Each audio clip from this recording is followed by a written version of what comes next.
Hi, everyone, as you come trickling in. I would tell you to be quiet as you enter, but you are. So welcome, come on in. We're going to wait about a minute before we get started. Hi, Lee. Thank you for coming in. Hey, Pam. Welcome, Andrew and Will and Chris McKnight. Hey, John. Lucas. Natasha, welcome. Hey, Sean. Thank you for coming in. Arden, it's lovely to see you. Well, I don't see you, but it's lovely to see your name.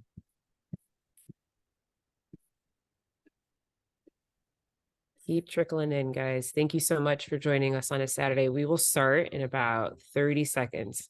As like a true producer, I have a clock here, and I will be timing everything.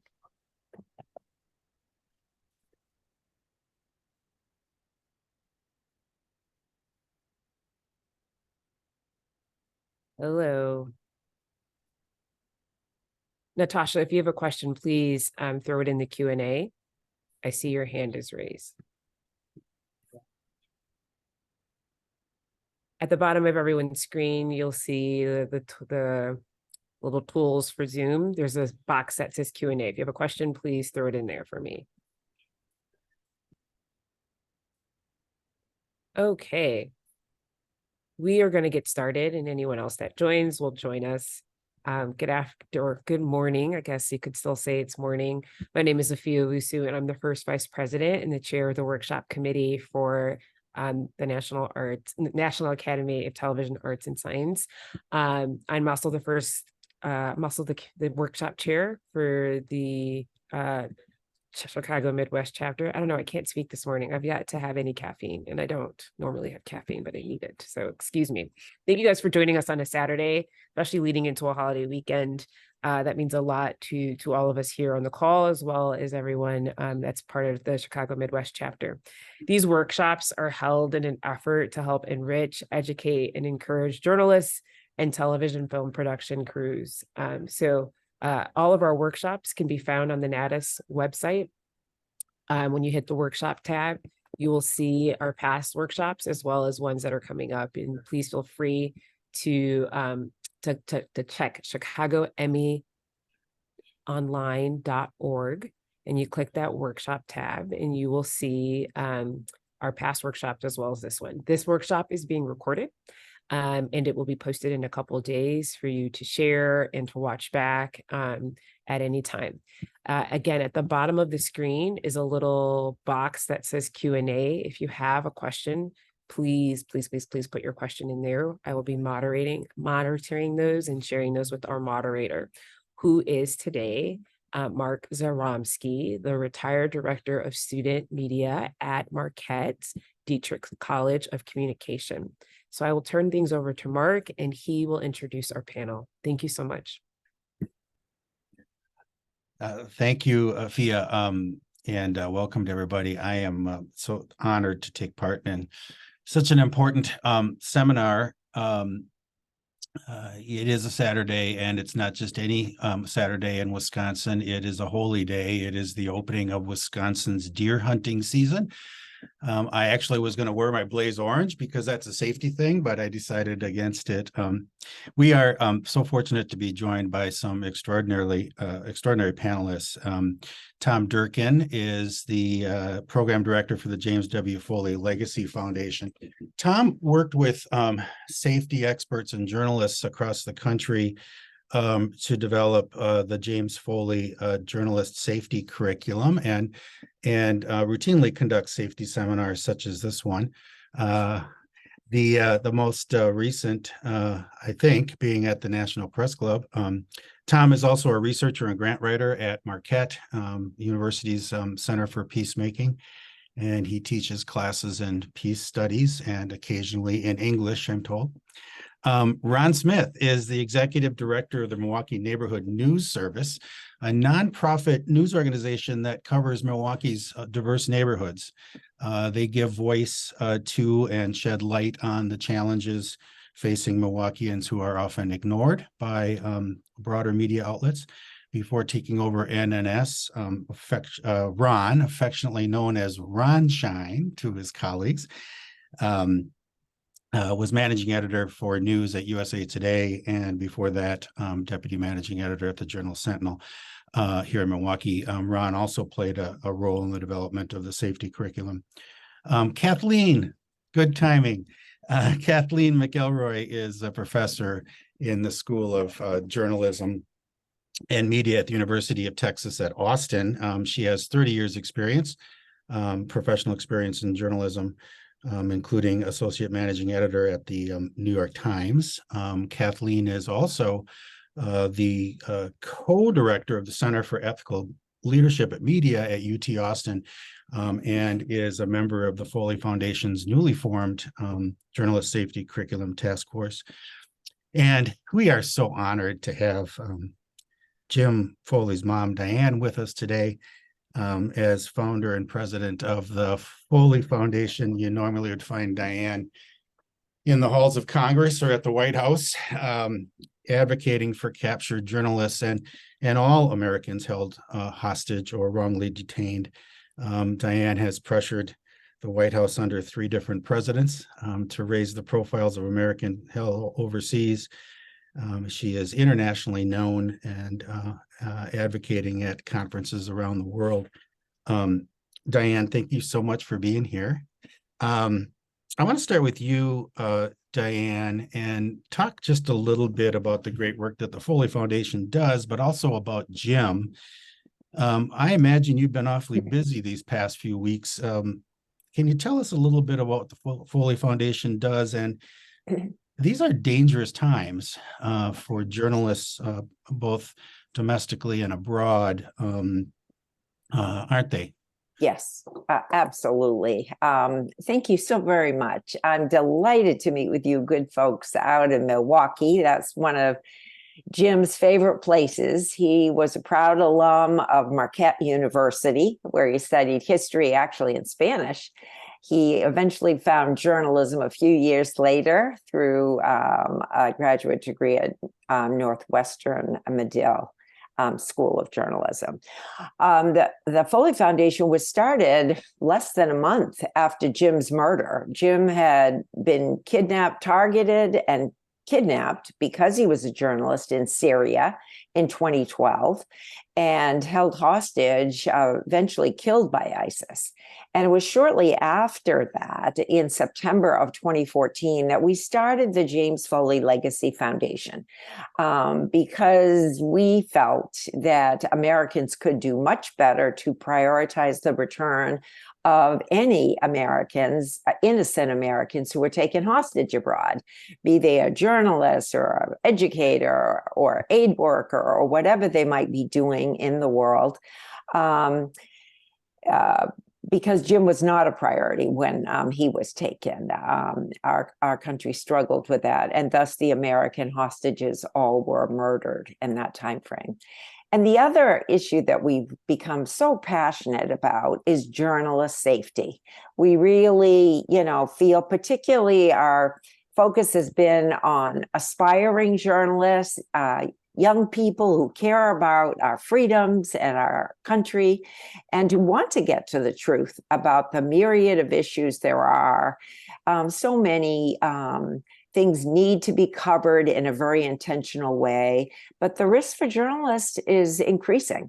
So Tom, we're very fortunate to have Tom working for us at least part-time, and he has helped us pull some of the best practices from various press freedom groups and academics. And that's why we're delighted to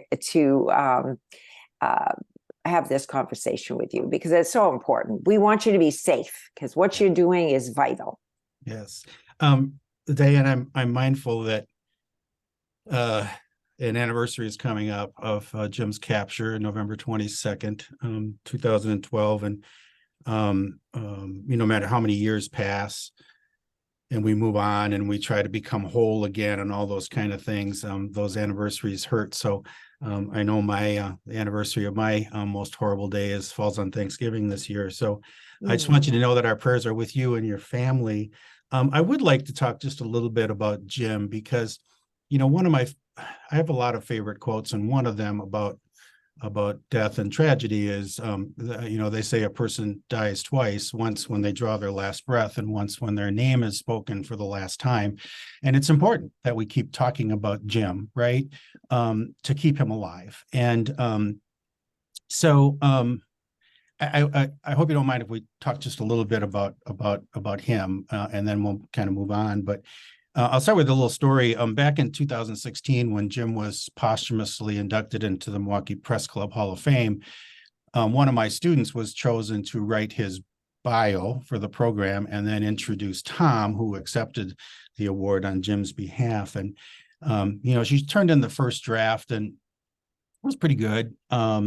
But I wasn't thrilled with the lead, and I didn't think that it captured kind of the essence of what, at least from my knowledge of Jim, what Jim was all about. So I challenged her to think about something, and I said, think about this and come back to me tomorrow. I said, what do you find the most remarkable thing about Jim? And the next day she burst into the newsroom and came running up to me and she said, that he went back. And I said, yep. You got it now.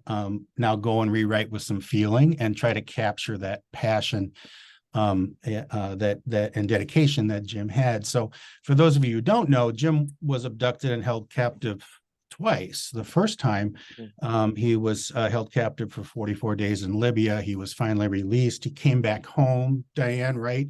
Then went back. Can you talk about that a little bit? I mean, who does that, right? Can you talk a little bit about Jim and his passion? Well, Jim was a passionate person, there's no question. And I think it took him a while to find journalism, actually. A lot of his journey, much of it started in Milwaukee. Marquette borders on some neighborhoods that really struggle in many ways. There's some poverty and issues. And I think in many ways, Jim's eyes were open to some inequities and stories that needed to be told in many ways. And he was very passionate about some tutoring and things he did. When he graduated, he worked in Teach for America, working in inner city of Phoenix at that time, later in Holyoke, Mass, wherever he went, he found rather strange populations or areas that really needed their stories told. And he wanted to shed light on those things and eventually found journalism. And I believe the more he got into it, the more passionate he became. And Arab Spring was starting in 2011.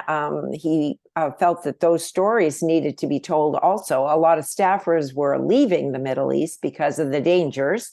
And he felt compelled to report on what was happening there. He really felt we Westerners needed to know. So he became very passionate, and really, I didn't realize at the time as his mother, but upon returning from Libya, he really became convinced that to really do true investigative journalists, that journalists really needed to have a moral courage. They really needed to have a courage that was willing to really investigate, no matter the cost.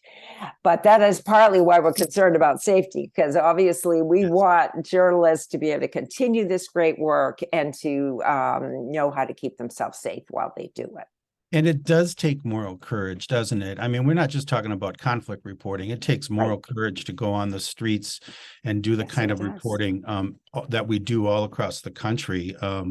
I know, again, another one of my favorite quotes is actually from Jim. He said, if I don't have the moral courage to challenge authority, to write about the things that may have reprisals on my career, if I don't have moral courage, we don't have journalism. And after learning that, Diane, that you actually met with one of the terrorists that assassinated your son, I know where he got his moral courage from. He got it from Mom.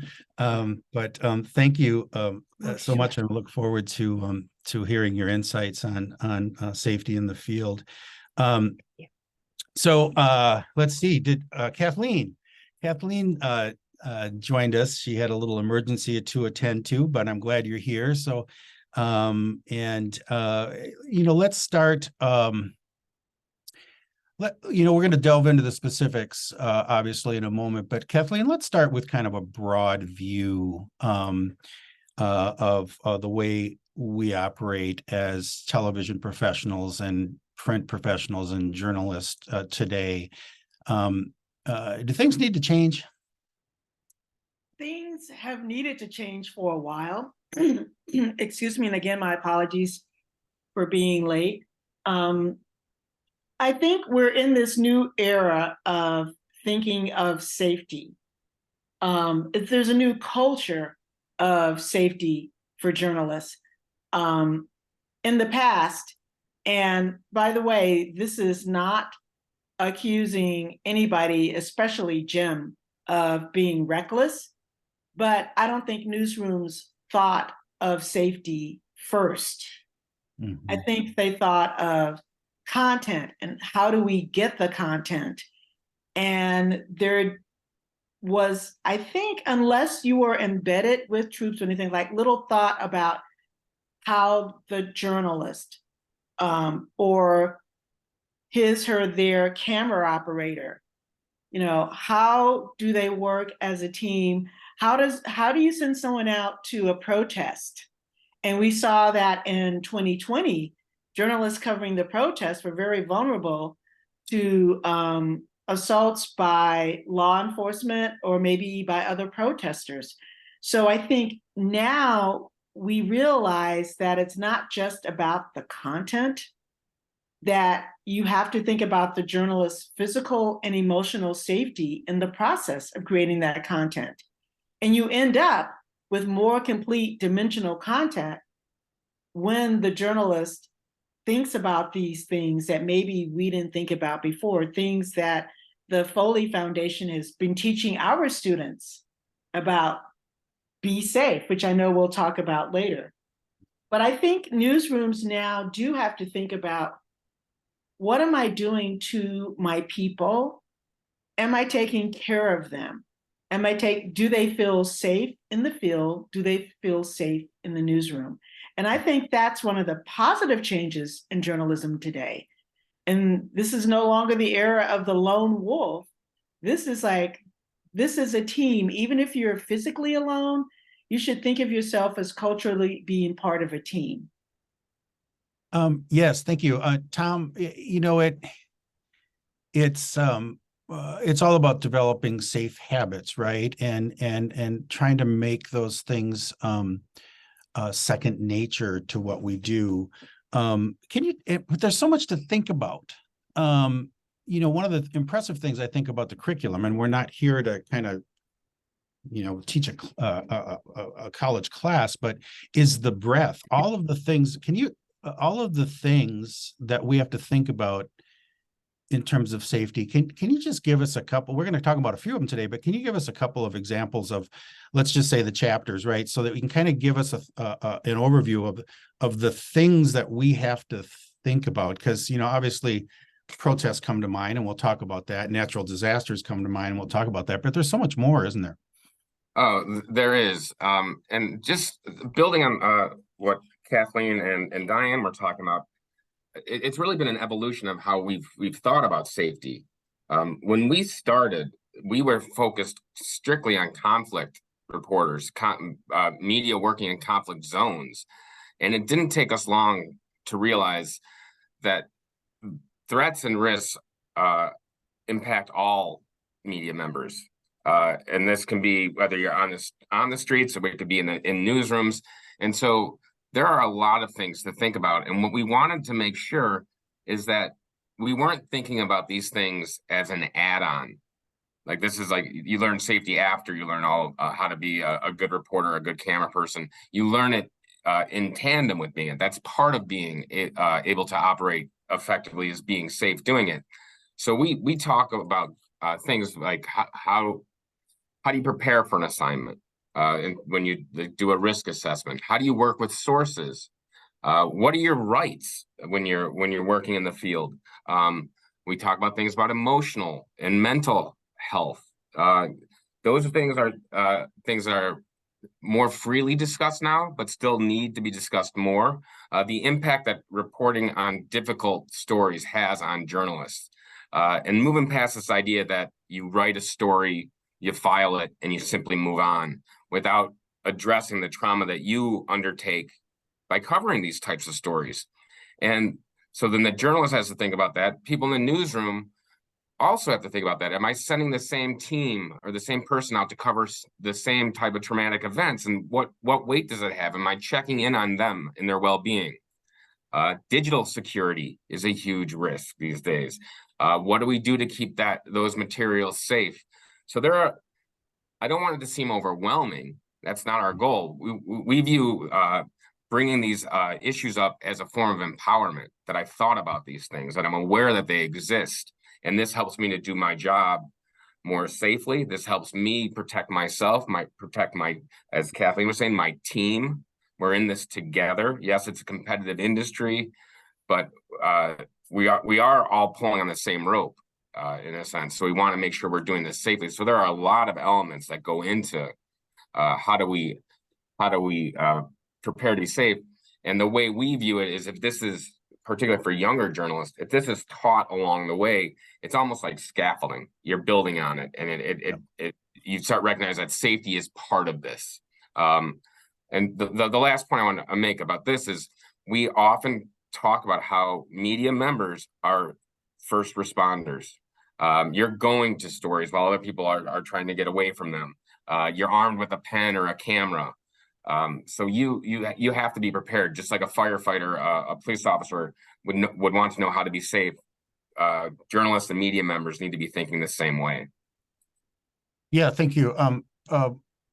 Ron, it's really about becoming part of our culture, right, and our thought process. How did you talk about that, and how you've been able to implement that to the culture of NNS about, who, what, when, where, why, how, and how can I be safe? I think, what we're talking about, it's a mindset. And in some ways, it's a reset. So for emerging journalists, so NNS is a nonprofit newsroom that covers issues of importance to Black and Brown Milwaukee residents. And sometimes our reporters have to go into neighborhoods that are distressed, as Diane talked about. I would say that, we don't define our readers by their neighborhoods, right? We define them by their resilience and how they deal with the challenges that they face. And, so we always talk about how to stay safe, and to remember that while we do stories that celebrate ordinary people who do extraordinary things, we also want to make sure that our reporters, our photographers, that they know that you don't have to be in the Middle East to be unsafe. You have to, in society, right? There's always going to be these challenges. And so what we try to do is obviously form those relationships, but make them aware, like, where are you going? When are you going? So we know we are always communicating, not out of fear, but creating a culture that they know that teamwork really does make the dream work. And it's not always life or death, but it can be. And that we're here to support that. And also to remember that everyone has to speak up and be authentic. Sometimes we're not going to know everything. If Princess has covered 3 funerals, that takes a toll. So we don't want that to happen. I remember working as managing editor for news at USA Today, and we sent one of our younger reporters. It was just really supposed to be a gathering of women who were making a difference. It was something so simple that we didn't even think that anything would happen. And it turned out someone threw a rock at her out of the blue. So we, in many ways, society has always been challenging for reporters, whether you're print, whether you're broadcast. If you're going out to talk to people, you're courting sometimes disaster, most times not, but you need to be aware of that. But now the culture has changed where, journalists we're not trusted. And so, and sometimes when we're referred to as enemy of the people, that brings on a different type of heat. And anytime I get concerned when I see broadcast reporters in particular, they're going out doing the person on the street or something that has nothing that's really controversial. And they're getting ridiculed, they're getting attacked. And this is an assault on democracy. So we work with a lot of younger journalists, but this is also for the seasoned ones as well. You have to be aware, and that begins with that mindset. The second part of that is that managers, if you are a manager, you have to be aware of what's going on. You have to create a culture of accountability, of support for your workers. It is not, we can't go out and send, I remember covering for the LA Times, the Rodney King riots. They just sent us out. No one asked us about how to be safe. No one asked us about how you're doing. No one asked us any of those questions back then. And so I'm happy that out of tragedy, Diane has built something that is so important for us to continue to have these discussions, because we didn't even talk about it. So if we can't talk about it, we don't even know that these problems exist. But yet reporters, we always knew that these things existed. We just couldn't put a name to it. Yes, thank you. So I want to kind of jump into some practical tips, right? And there's so many ways where we have to think about being safe, whether it's emotional safety, whether it's, the one that really comes to mind these days is protests, right? So we've got the DNC coming up in Chicago. We have the RNC in Milwaukee. Political reporting, as you know, has become very, very difficult.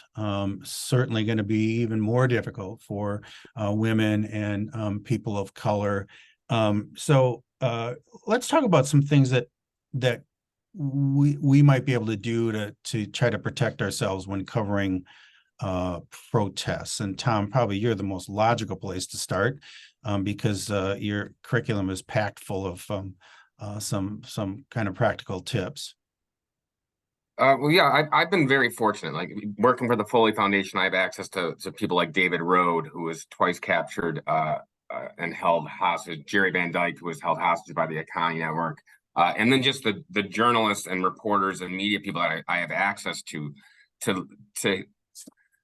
speak with and to pull together what they think are the best resources and the best practices.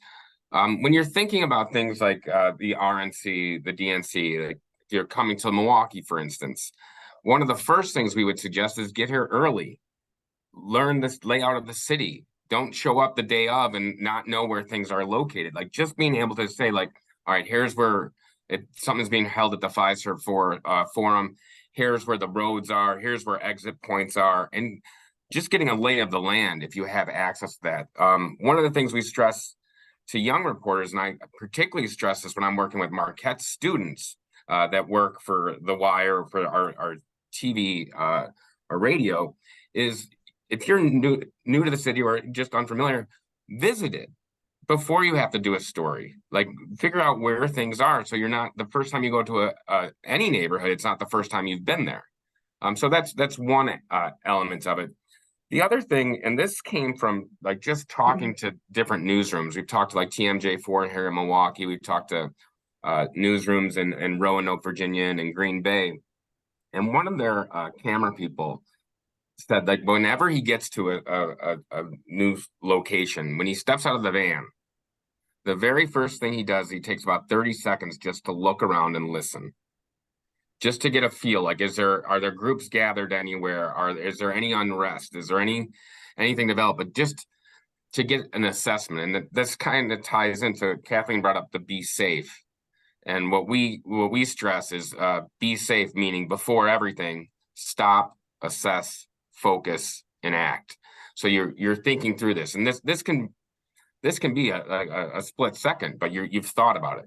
You're thinking about it. So one of the things when it comes to the protests and the riots that could potentially happen is having thought through and being aware of where you're going. I did see, for instance, and I don't know if I can address it now, but there's a question about what should you wear? Should you have I was gonna throw that one to Diane in a second. Yeah. Yeah, but it says Yeah. press, but just to start on that, that's an important conversation to have. Yeah. Should you be wearing your press credentials or should you be carrying them? And like that's an So important discussion. The question is, and Diane, maybe you can address this, give us your thoughts. From Sean, last night, a reporter on the CBS Nightly News with Nora O'Donnell was reporting from Gaza while wearing a bulletproof vest displaying the word press in bold letters. What are your views on labeling reporters in the field, or does that make us a target? That is a very good question, Mark. And I think it comes down again, as Tom, all of you have alluded, it really depends on the situation and and it comes down to that assessment of risk. I think that is what this mindset that Ron was talking about and such, is just always looking when you're going to do a story, assessing what is the risk. How should I dress? Is it a place where if I wear a vest that says press, am I going to be a target? I think that's an excellent question in that situation. More and more journalists are becoming targets. If the environment does not want anyone reporting on what's happening, that journalist is definitely going to be a target. So this is where there's subtleties that require a real assessment, an intentional assessment of what is the population you're dealing with and the situation. Well, and even if we, aren't wearing a bulletproof vest in a war zone, right? So that what we're covering a protest that could turn violent. There's some things we can do to not draw attention to ourselves. I mean, Kathleen and I were talking on Wednesday about, broadcast journalists have even a bigger target because they have a camera on their shoulder. And we did, Afia had a discussion with a photojournalist in Chicago in the last couple of days, and he sent some tips. And one of the things he said was, hey, use a cell phone instead of your camera, right? And go there in an unmarked car. Right. I remember when I was at Channel 6, our logo was a big 6, and it was a series of concentric circles on the bottom of the 6, and it was on the side of our news cars. And we took it off after somebody decided that was a great target for target practice. What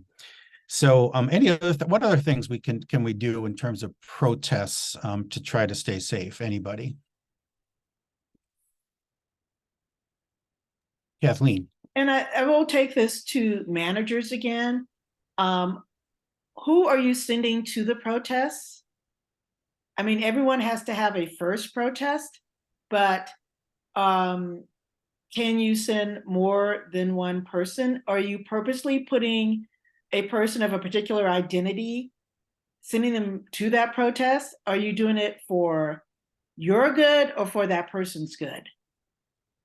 That is, I said, the Kerner Commission, journalists only paid attention to the chapter on how journalists had failed Black and brown people, especially Black people, in the 1968 Kerner report.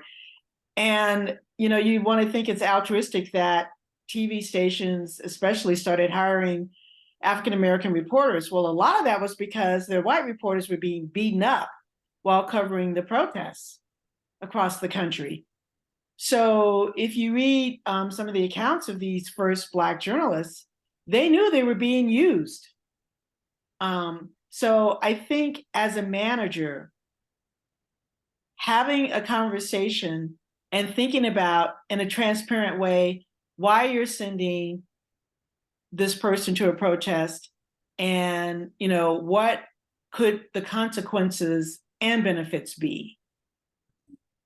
And one of the things I think that we should probably at least throw out there is that we understand it's tough for, particularly in smaller markets or journalists just starting out in their career, to have that conversation with their boss. But you have to be your biggest advocate, right? Because I do think it takes a little while for managers to come around to any concept like this, but you got to stand up for yourself, right, Ron?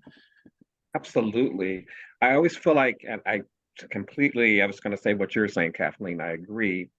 I think that journalism is all about relationships, right? So it's a relationship out in your community, but it's also the relationship with your boss, and to be able to have those conversations.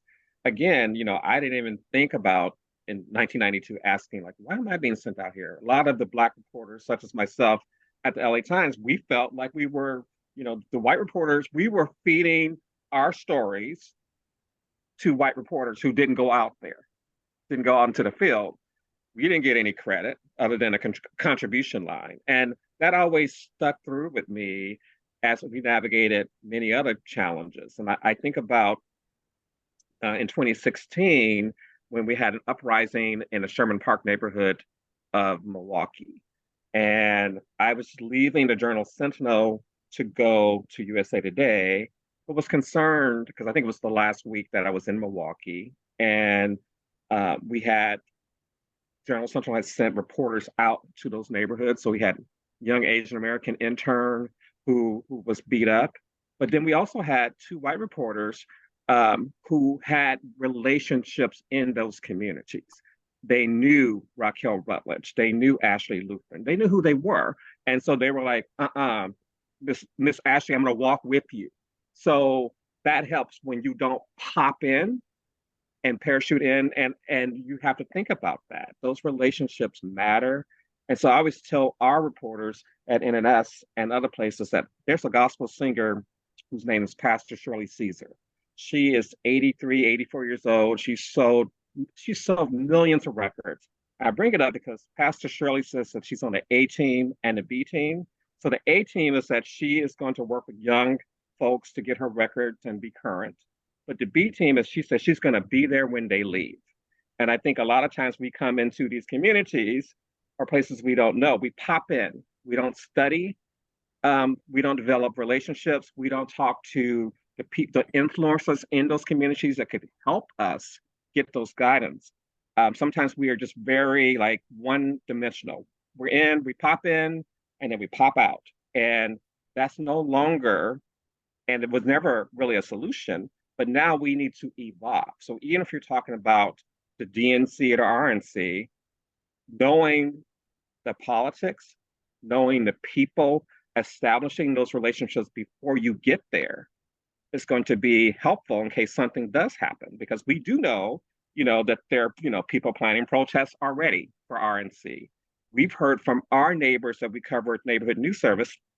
Some people have actually said, we're not going to be in town because we are afraid of what could happen.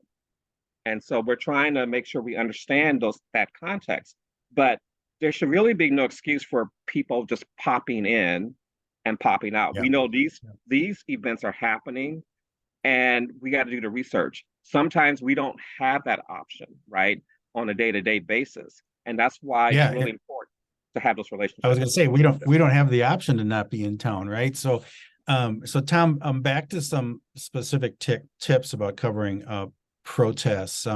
In that first 30 seconds when you're surveying the scene, what else are you looking for?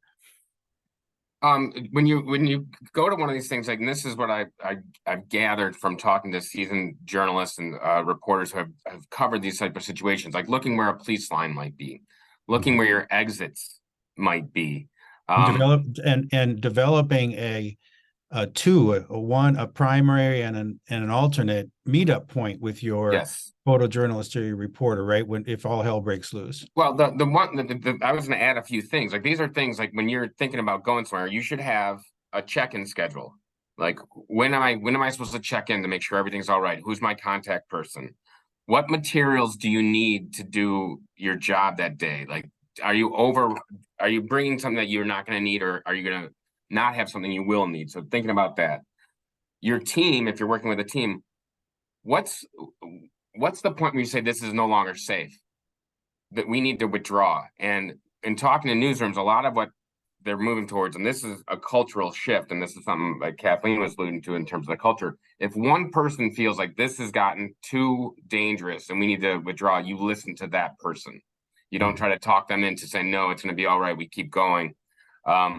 If you're covering something like the RNC, DNC, where a protest can happen, do you have a basic first aid pack?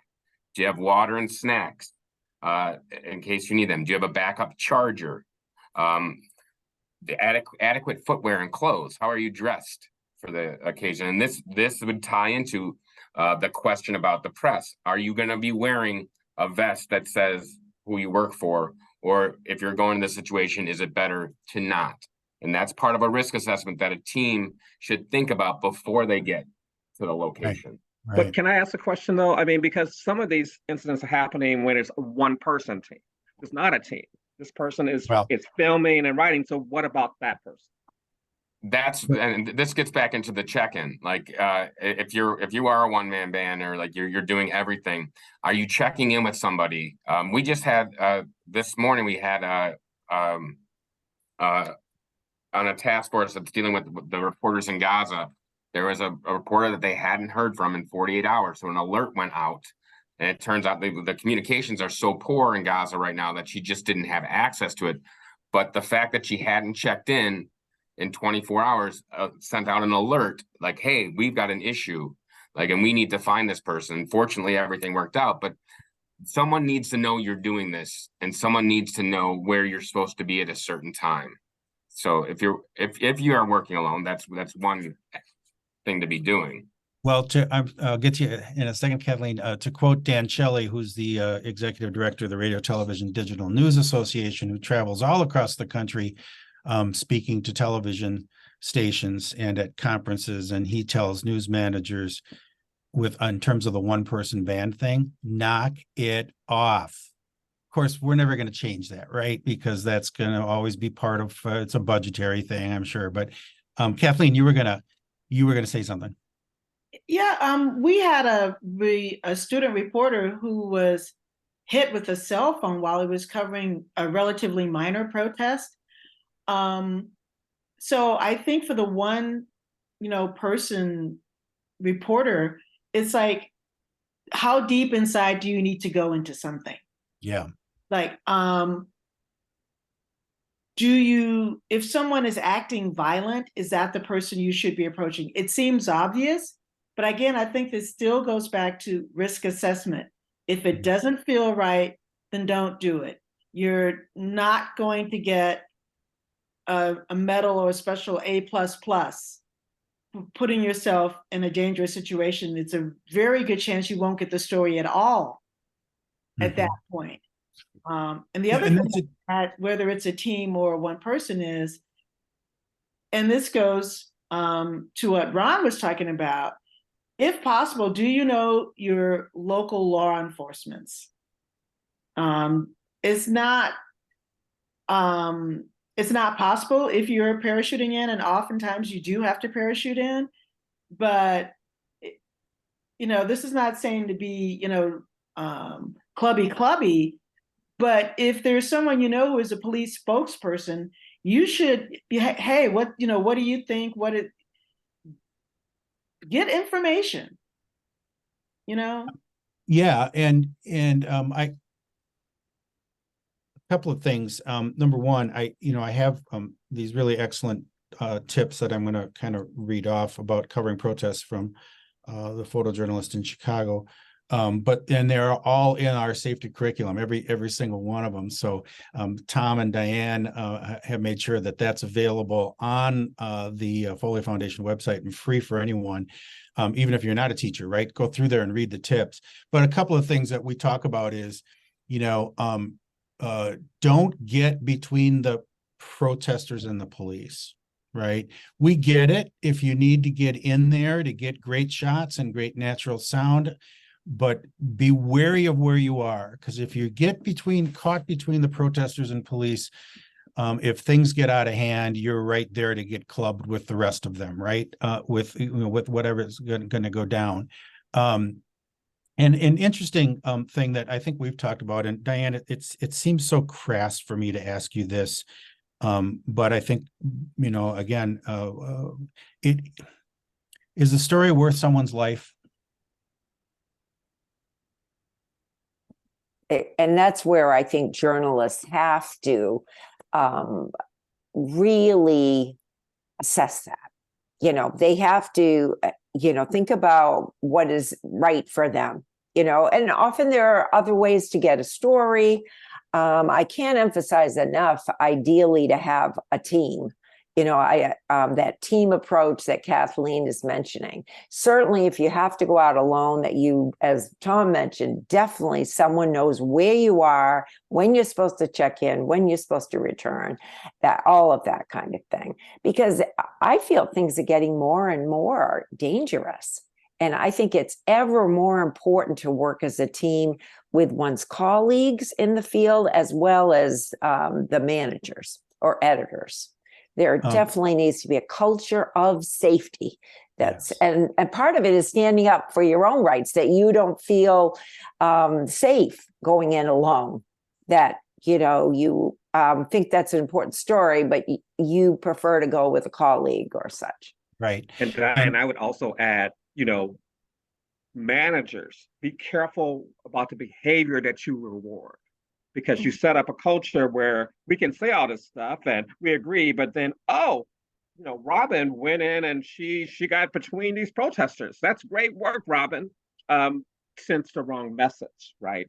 It has to be a two-way conversation, and it has to be, the leadership is so important.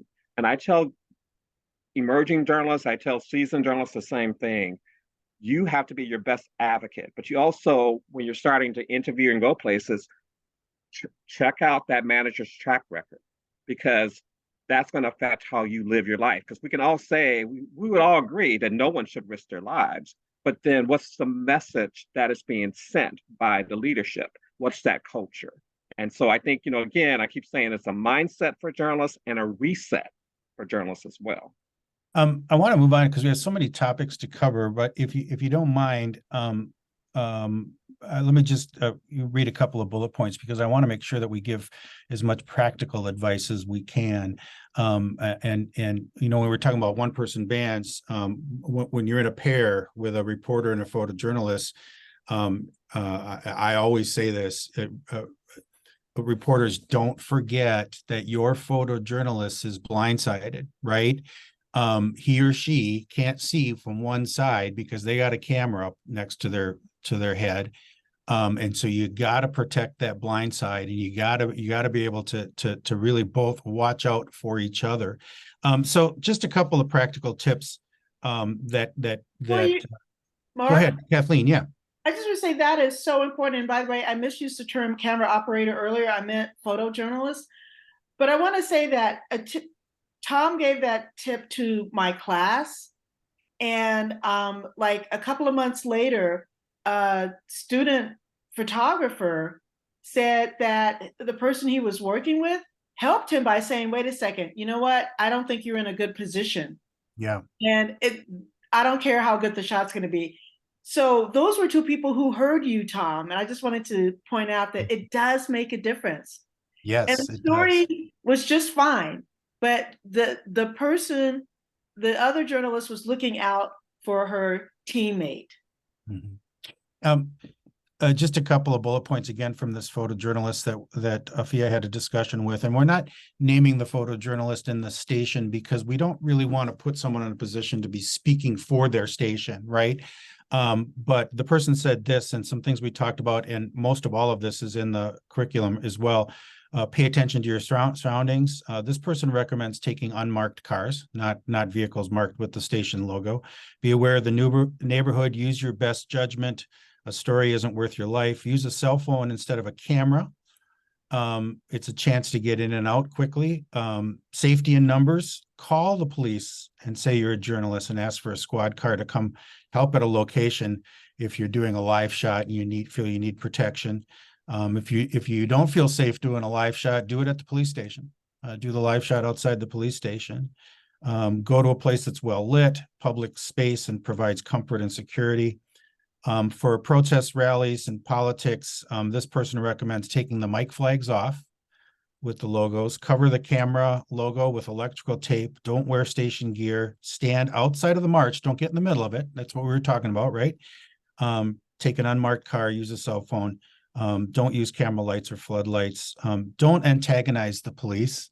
Let's remember that the police are not there to protect us. right? They are there to try to enforce law and order. So we're not getting like, hey, protect me, I'm a journalist. Well, I'm sure they'd love to do that if they can, but they got a bigger picture they got to take care of. And a good one for everyday reporting, actually, particularly for women, don't wear your best jewelry or your designer clothing when you're out on a story, because you set yourself up for a robbery or an attack. So I want to move on. We had so many topics to cover, and let's talk a little bit about targeting. Go ahead, Kathleen. Well, before you go, I think journalists also are aware of how law enforcement might be committing crimes or doing things while Sure. in the process of doing the protest. I mean, that is the tough balancing act of the journalist, because you think about the bravery of the teenager who recorded George Floyd. So there is always that fine line that journalists are doing. It helps to know your local law enforcement, but you also cannot assume they are enforcing the law. Absolutely. Right. So that's the only thing I wanted to That add. arm's length thing, right? Yeah. Let's talk a little bit about targeting of female and minority journalists and diversity in newsrooms and those kind of things. It's tough for all of us, but I think it's additionally tough for some, right? So any thoughts about protecting yourself and trying to avoid being a target or dealing with harassment, particularly as a person of color or a woman working in the business? Well, that's kind of a broad stroke that you set up from diversity to being attacked as a woman or a person of color. I mean, the United States has systems that oppress people who look a certain way, act a certain way because of their identity. Law enforcement can be one of them, those systems and institutions. Journalism is often one of those systems and institutions. So there's a lot going on to unpack with what you said. If you're a person of color, and on our site, our curriculum for ethical leadership and media, we have journalists talk about the ways in which they navigate their identity in newsrooms. Like, maybe you want to cover a story because you're gay, but you don't automatically want to be sent to the Pride Parade every year, right? And it's interesting because I think a lot of the work we're talking about, and I see Ron nodding his head, is about getting managers to think differently about how they treat their staff and their reporters. So much of the burden is always on that person, to do all the work. And I wish that's something we could change, is to get the burden back to the manager to think about these things.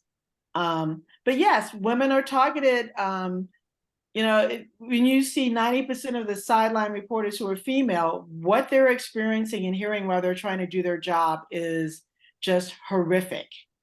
I tell my female grads, if you're going to work for a place and they don't have an online harassment policy, especially for women, think twice about it, because their women are being harassed.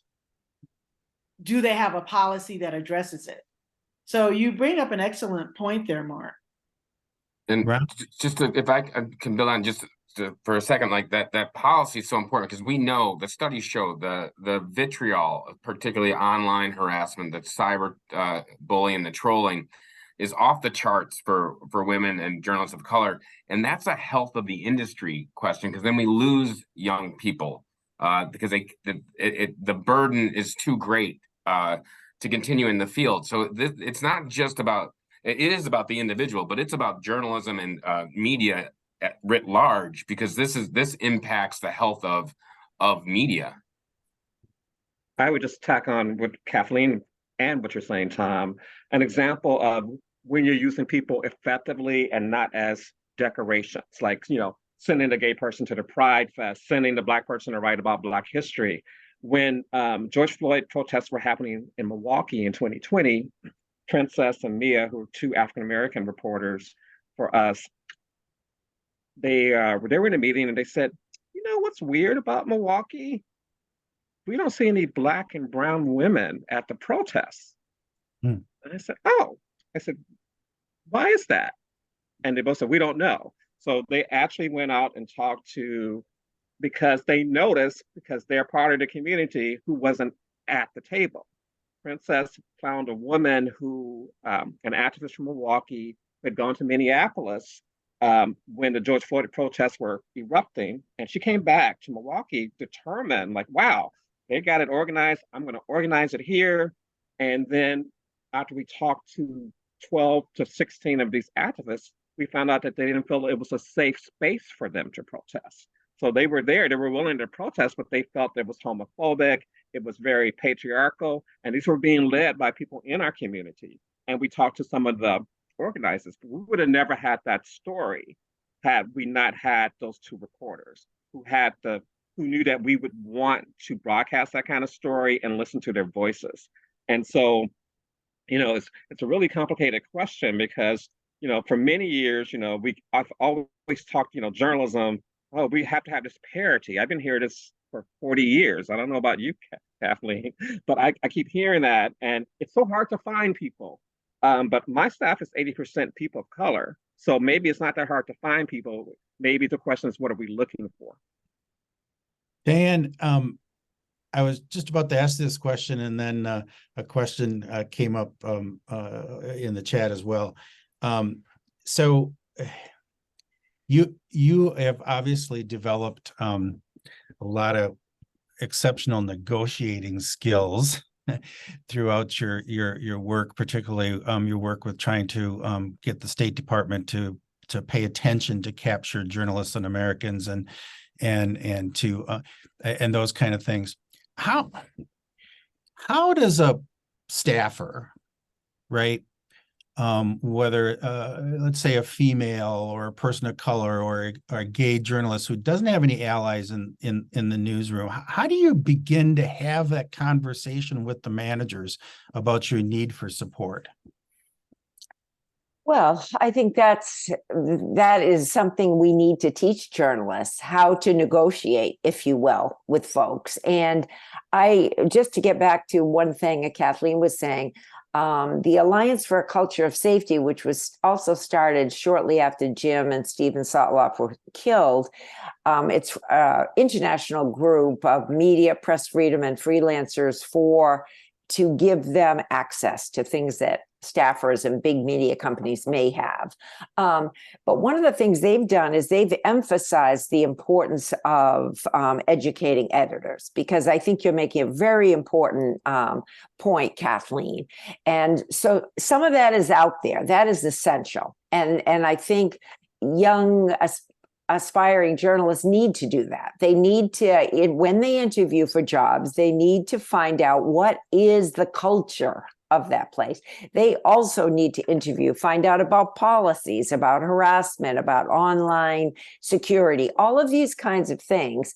And I do think we need to give young journalists questions that they need to check on, because I think you're making an excellent point. They need to know what they're getting into. And some of those situations may be editors who could care less about the safety of their reporters. And so that is an important skill for them to have too. It really is. Any specific tips on if you are the target of a hostile individual or hostile crowd or whatever when you're out on the job? Are there ways to try to diffuse that situation? Mm-hmm. Mm-hmm. Yeah, absolutely. I mean, I think that is part of we were talking about that with one of the students at Marquette, you know, about how to de-escalate and to slowly back off. Remember that student, Tom? Yeah, that's a great point. It was interesting because a student was asked about something that happened. She was with her and a camera person, or a photojournalist who was filming a story near campus, and another person came into their space and was being aggressive. And the student said, I wish I had learned how to deal with that situation. And then she explained how she kept the camera rolling and just like, you know, just was talking a normal level and just kind of was working her way back towards campus, not being aggressive. And she did everything right. And then and we're like, how do you know how to do that? And she was like, well, we talked about it in class. Mhm. And like, so she didn't realize that she had learned how to de-escalate. Like they kept the camera going. They didn't turn the camera off and make sudden movements. They just kept talking in an even keeled voice and just worked their way back towards where there was more people. There was more of the closer to campus. And she didn't realize she had learned that, which is in a sense, that's exactly what we want. It was part of her being a journalist. She had learned this in class. Like, when I'm out on the scene, this is something I should do. So she was able to de-escalate and safely get back. But our natural reaction when somebody's being aggressive toward us or yelling at us is to yell back, right? So, any tips on de-escalating, or is that it? Just stay calm and. Well, I mean, obviously, what you'd like to do is if are there other people around? Are you in a desolate area? Are other people around? Is there a place you can go to? This is also where, if you had visited the area before, like, and where you set up to do this story, is there a store, a bank, a police station, a public building that you could go into? Like, so where are you setting this up in case something like this would happen? But again, and this is also where there's strength in numbers. Like, it would be a lot different if you're by yourself doing this story versus this student had a team member with her. You know, we talked about Kathleen. Thank you. I was actually coming to you next, but go ahead. I was going to say, you know, what Tom is saying is so important. Also, go into that shop ahead of time, or, you know, say, I may be shooting outside, you may be in the back of my thing, da da da da da. And, you know, it could be where you end up with someone who now becomes is invested in your getting the best segment possible. They watch your back a little bit. So Yeah. I think that I just wanted to add on that that's a great idea, Tom. You know, we skipped over safety assessment a little bit, but there is a bit of a formal process that we might want to go through before every story, right, Tom? Mhm. Yeah, there's a basic template you can work with, and it's in our curriculum, so you can pull it up. And it's a risk assessment for journalists and a risk assessment for newsroom managers. And the process is like, and again, this is when you're starting off, you should do these. Our recommendation, the recommendation we receive from experts, is you should do this for any story you're going to do, and especially ones that so it becomes habit.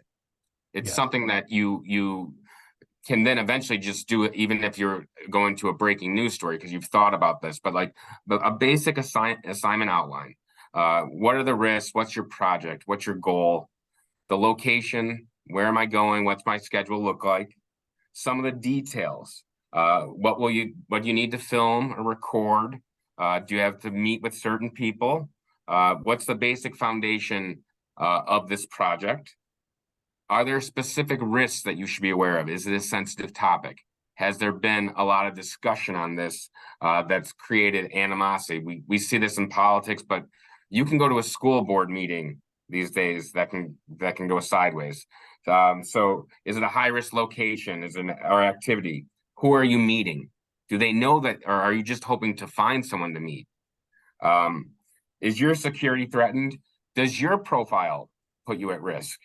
Mm-hmm. Does the person that you're looking to interview, will they be put at risk if they're talking to someone from the media? What's your travel plans? How do you plan to get somewhere and back? Do you have a backup plan? So these are all things like when you're starting out, if you can get in the habit of doing it, especially for young, aspiring, emerging journalists, this is something that you will naturally do. That's our belief. It will become just a habit. These are the things I'm going to think through. Yeah.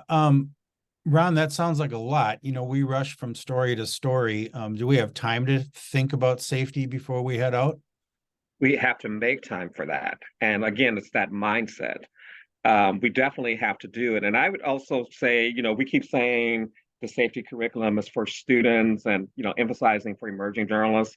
I'm going to say that's for anyone, whether you've been in the business for 30 years or for 30 days, you could benefit by just taking a glance at the curriculum, because there's so many things that even I felt when Tom and Diane were talking about this, that I was learning or that I hadn't thought about, that I needed to rethink. And it's really, think about it, if you are a working professional, it's not a curriculum, it's a safety resource. And it is something that we all need to be aware, because we can't do better if we don't know better.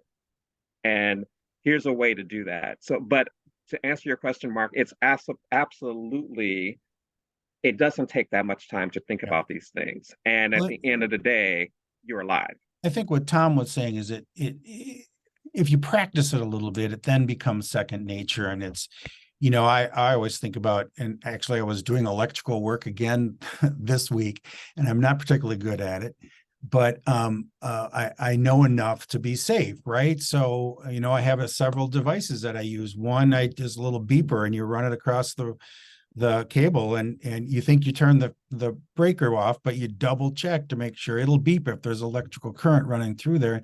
And it's just something I never think about. I just do.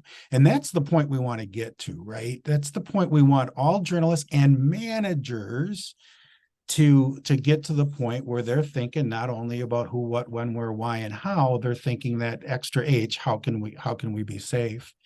Let's talk a little bit about natural disasters. We've all been assigned to go out and cover a flood or a tornado, and actually electrical comes into mind there too, because you know, engineers in the days of microwave trucks were taught to look up before they put that mast up, right? There's a window in the roof of the truck to look up, make sure you're not putting it into power lines. But do reporters know, you know, I'm going to put my waders on and go stand in the water and do this stand up? Well, do they know to look for downed electrical wires, right? Because if there's a live wire in that water that you're going to stand in, that's the end. So tips about covering natural disasters. I know we have a chapter on it. The first thing I would start with is this ties in directly with what Kathleen and Ron and Diane have been saying about like researching communities. Like you should research the topic you're doing. If you're going to cover a natural disaster or a extreme weather event, what do you know about this type of extreme weather? Like what do you really know about like a tornado and how they move, and like where you can position yourself? Like me personally, like that, I would know nothing. I would have to but I wouldn't go cover it until I did some research. Like I know I'll be asked to cover extreme weather. What can happen with these things? That's one element of it. The second would be what your safety like threshold, like how close can you get to something like this? How good of a shot or how perfect of a shot do you need to show what's happening with extreme weather? And the third, which I think can often be overlooked, is if you're going to interview somebody that is part of this, they can be going through some extreme trauma. If their neighborhood, their community is being pummeled or injured or hurt by extreme weather, what's your approach to them? How do you ask somebody about an extreme weather event when you're not sure how they've been impacted by it yet, and what you might be in a sense re-traumatizing someone who's going through something? I think these are things that need to be thought about, like as opposed to just we're going to get that shot of like the umbrella blowing away and I can barely stand, but like there's a lot of real risk involved with covering these types of stories. Kathleen, there's no raising hands in my classroom here, young lady. And then I'm going to run off and plug in my computer because I got here in such a hurry that my computer's about to die. To add to what Tom is talking about, we think about the photographer who took the famous photo of the child by the vulture, and would that happen today? The other element of that is if you're with the media, people are going to see you as that first responder and maybe asking for help. When there were serious floods here in Texas, I heard from so many publishers and editors who said that people started calling them as if they were 911 because they couldn't get through the police and stuff like that. So I think your newsroom should also think about, what's my policy? Am I going to need to help rescue people? Am I going to need to convey information to the police? I just think that's another element that you might not be thinking of. And also, if this is happening and you live in that community, is my family safe? So now you're dealing with a double-edged situation here. If that protest is taking place in your neighborhood, is my family safe? Is my house safe? If that tornado is taking place, in a lot of ways, journalists are more affected by, and I was in New York during 9/11. I personally was not as affected as journalists who were in New Orleans for Katrina or in Alabama for tornadoes and things like that. They were dealing with trying to cover this as a news story while making sure their families and their properties are safe. So I just think that's another element. Are you going to be in a position where you need to help other people unexpectedly, or are you going to need to be in a position to help your family? I want to go back to Tom earlier likened what we do to first responders, right? We rush in, right? And so we got a question from the chat that I think we need to be mindful of that we rush in, right? And so the question is, we keep talking about researching neighborhoods and communities, but the reality is we don't have that opportunity when we're to scope out an area when we're redirected to breaking news. So how are we supposed to navigate someone's grief, but also get the story? Sorry about that. Your smartphone, Google, do other things. You should never, ever go into a place in which you haven't, even if you're Googling nearby restaurants, nearby churches, nearby whatever.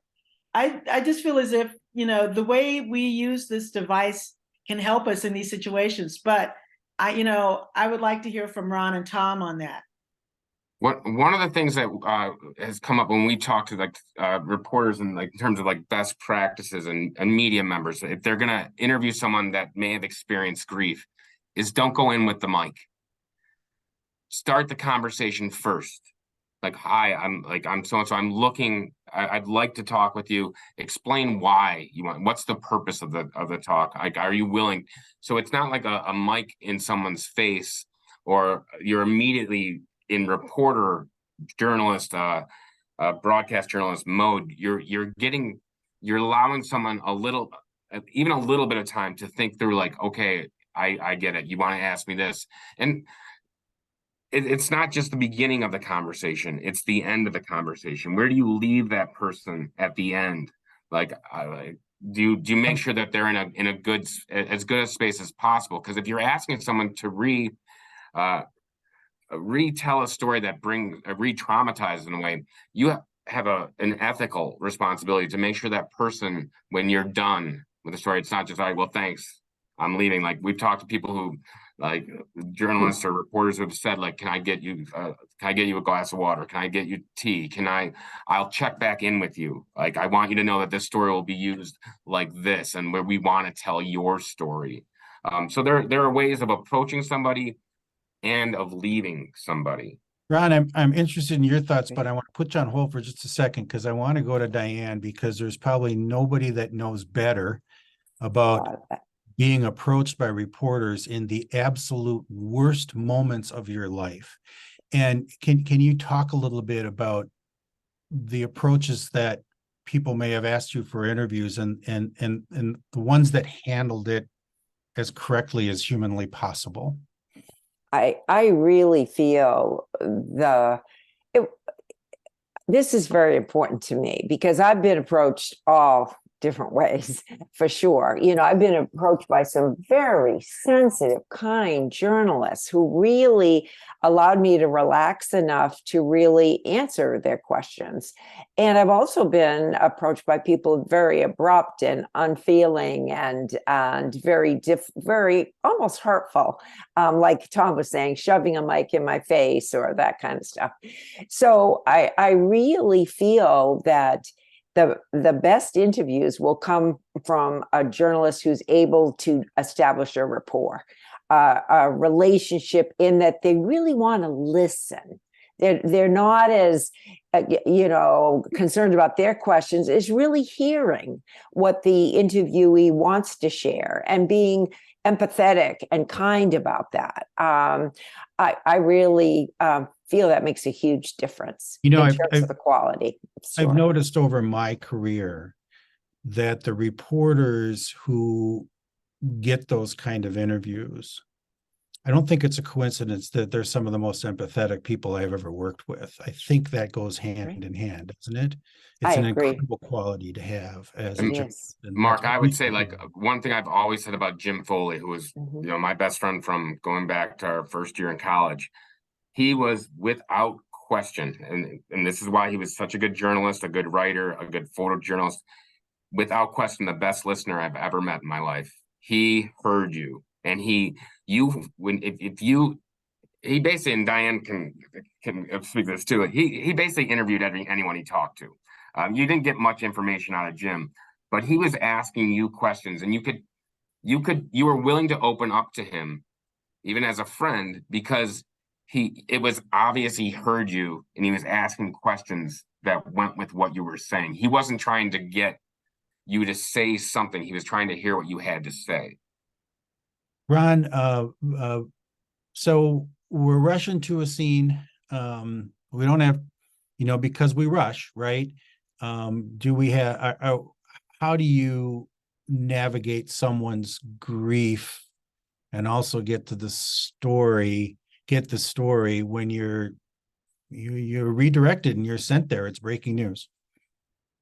I think it's being transparent and authentic. First of all, you are a person relating to another person, telling them what you're trying to do, apologizing, or asking if they want to talk, and telling them what you're trying to do. But I also think I don't want to let journalists off the hook. Yes, we do go to places unexpected, but these neighborhoods have always existed, and we have got to move from being transactional to being transformational. And that, I can say that having one of the smallest newsrooms in the city, actually maybe one of the biggest ones because of the decline of local journalism. But, we go into the community not always to get a story. We go to listen. And, we learn things just by going out once a month. And that's, all we can do with our as an organized staff. But we go out into the community and say to a group that's working with the community, what are you hearing? What do you want from us? If you were Ron Smith, what would you do? And we've done this 15 times this year, and we have created a new beat. It's going to be gun violence, because that's what everyone has talked about at every meeting. But I think as journalists, we ought to be more curious and not just kind of, again, parachute in. We're local journalists. We can meet with people. We can meet with influencers. We can go to community events, and not just to write a story, but to listen. Hey, Kathleen, what's going on? How you doing? And develop those relationships, which build in time, that helps build trust. Because one of the problems I think we have, at least in the mainstream journalism, is that people don't trust us because they only hear from us when there's something bad going on. Right. When we're trying to abstract. So we have to, yes, sometimes we're going to come to situations we have no control over. If I'm a TV reporter, I may not know every neighborhood in Milwaukee. I get that. But what are you doing to diversify your sources, to work with influence makers, to find out? And then the second part is, once you've done that story, following up with the people you talk to. It's a requirement at NNS that if they interview Mark Zoromski, when a story comes out, they got to send an email to Mark, find out how it works, how it's done. Sometimes we've learned things like, oh, we got that wrong. Oh, we're sorry. Let's get that correct. A lot of times we ask them, what do you know? Anything else we should have covered? How do you feel? So there's a relationship. Even when they're mad, they're glad that we have asked that question. Mhm. Well, first of all, you all are extraordinary. And I got to tell you, so is our audience, because these questions that are being fed to me like come at the perfect time, just when I'm about to move into a new topic. And so I want to move into addressing emotional trauma, and that's a big category, right?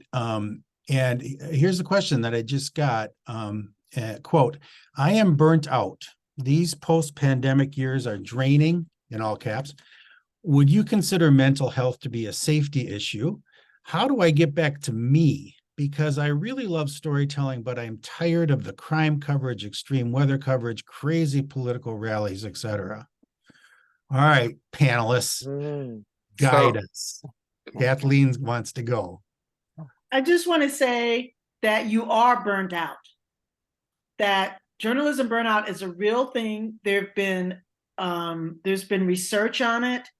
There is a lot of information on this now, especially because of COVID, because it was affecting you again as a human being, and you were supposed to cover this thing. So there's no relief. It is a definite mental health issue. Many journalists have left because of it. And if you're in a newsroom, you hope that there would be resources. And this is where, again, the manager, and I have been evil management. The management has to understand what reporters are going through. And I would say there is a burden on whoever this person's manager is to recognize the burnout and to also know that there are different types of stories. I have a recent grad who came to me. She's been in Uvalde for like the past 2-3 months. And she's Latina. And this has been so hard because she is empathetic and she is building relationships. And she just so feels for these families. Yeah. Yeah. So part of my thing was coaching her on how to tell her boss, I do something else. Yeah. Diane. All I was going to add, that's so true. And that's part about that person who gave that story. It is time for a break. There's no question. You know, there's a time to be honest with your editor and yourself that one needs to do something else. And I recently got a new book from a friend of mine. I don't know, there's a psychiatrist by the name of Anthony Feinstein out of Toronto, Canada. He's done a lot of work about moral injury and related to moral courage. He has a recent book called Moral Courage. It's an outstanding book. And it talks a lot about, because you care, like your student who was in Uvalde, it's exhausting and you know, you're just totally drained, and you need to, and an editor needs to recognize that that kind of a person needs a break, needs a chance to do a different kind of a story, needs time to recoup and heal, maybe counseling, you know, maybe, you know, whatever is needed in that regard. But that doesn't mean you're not a good reporter. It means the opposite, probably. It means that you've really entered into the experience of many of the people you've been working with, but that you may well need a break and need to step back and some time from healing.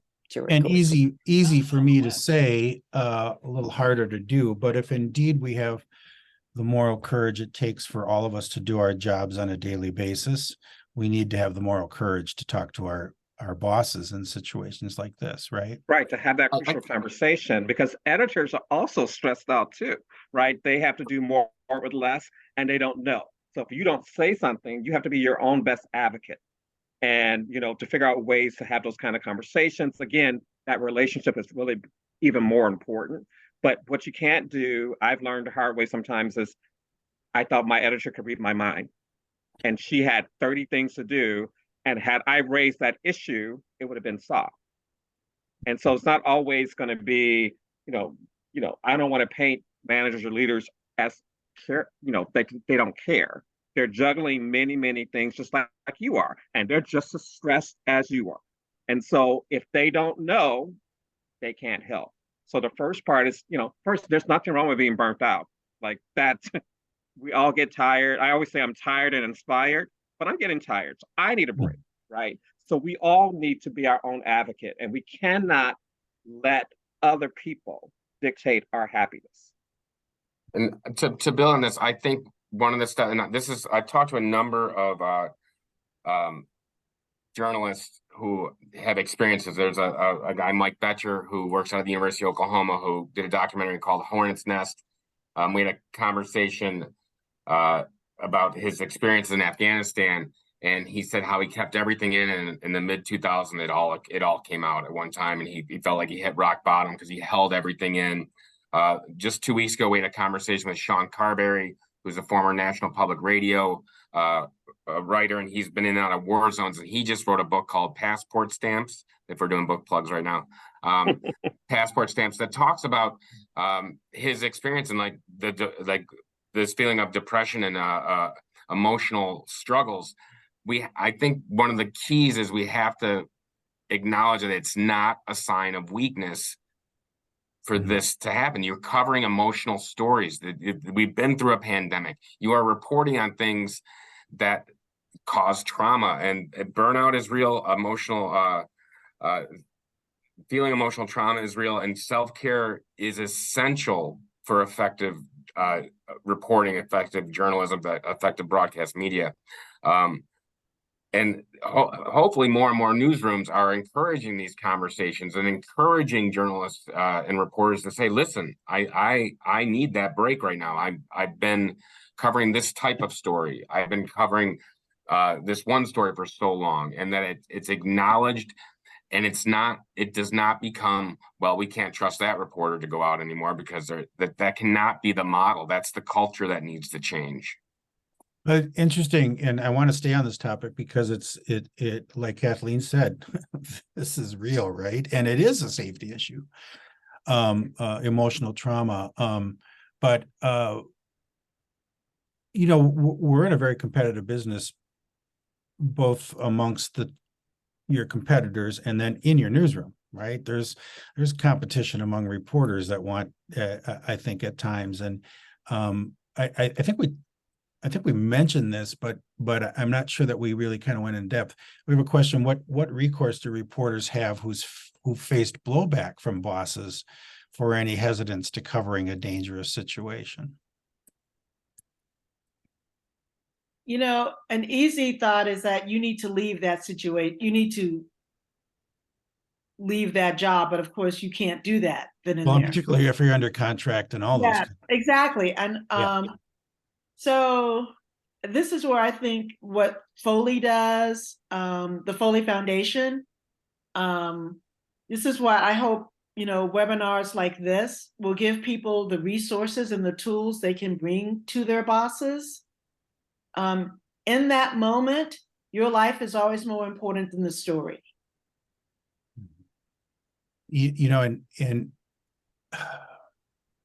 we have a lot of work to do with managers, right? I think that's clear, and I know that Diane and Tom, you've worked with Dan Shelley from the RTDNA, and that's one of the things that the Radio Television News Directors Association that Dan is preaching to news directors across the country, saying, you got to listen to your staff, your reporters, your photojournalists, your editors. When they tell you they're burnt out, you can't just tell them to suck it up, right? And you've got to pay attention to physical safety and emotional safety, but that's going to take some time, right? And change can come from the bottom up, right? And so that, I think that's one of the things is we want to make sure that reporters, photojournalists, editors, whatever, feel empowered enough to have those conversations with their bosses.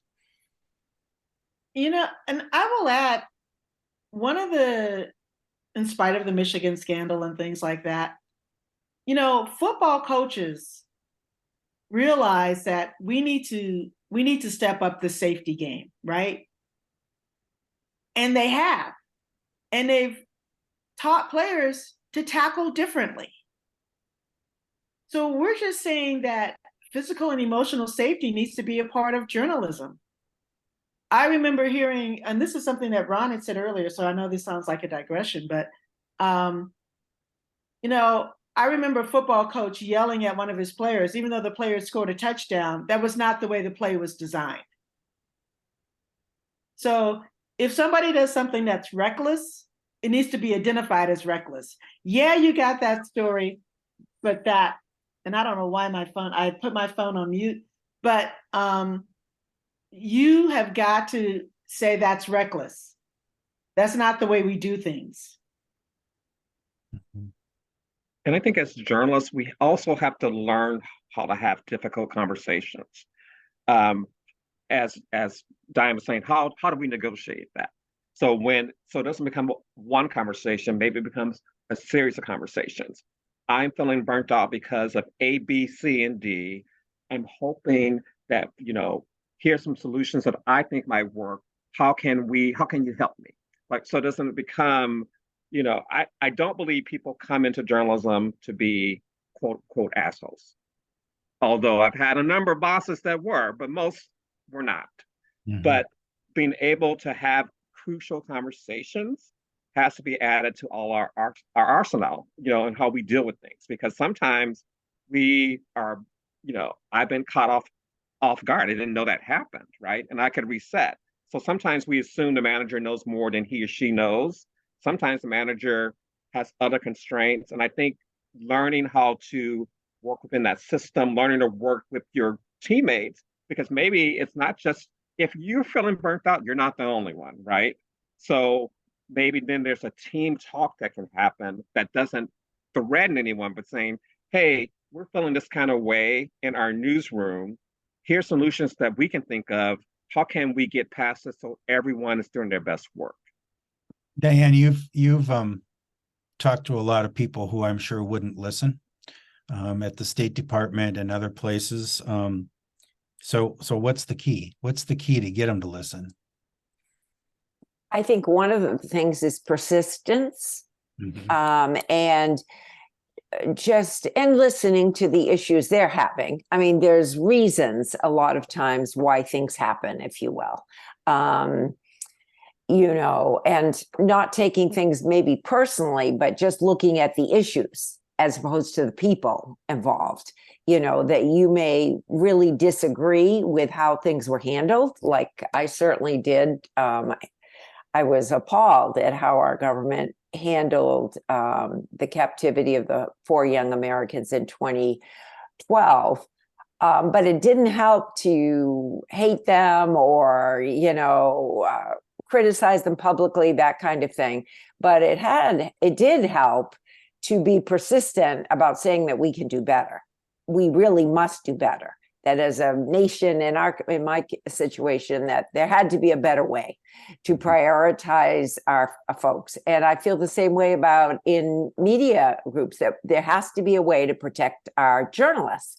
Without our journalists, we're not going to have any idea what's going on in the world or in our own country, for that matter. So go ahead, Tom. Oh, I was going to add, one of the things I would recommend, because this is how it works with the universities when we're trying to get them to incorporate safety, right? We say, well, this is what this other school is doing, and this is how it's working, and this is how it's effective. Good point. Most media members will know what other media organizations do. So it's not just about identifying what's wrong with the system you might work in, but what would improve it? So you don't just come and say, I don't like this, I don't like this, I don't like this. It's also, it could be a constructive in terms of, here's one strategy that might make it, you come with a plan as well.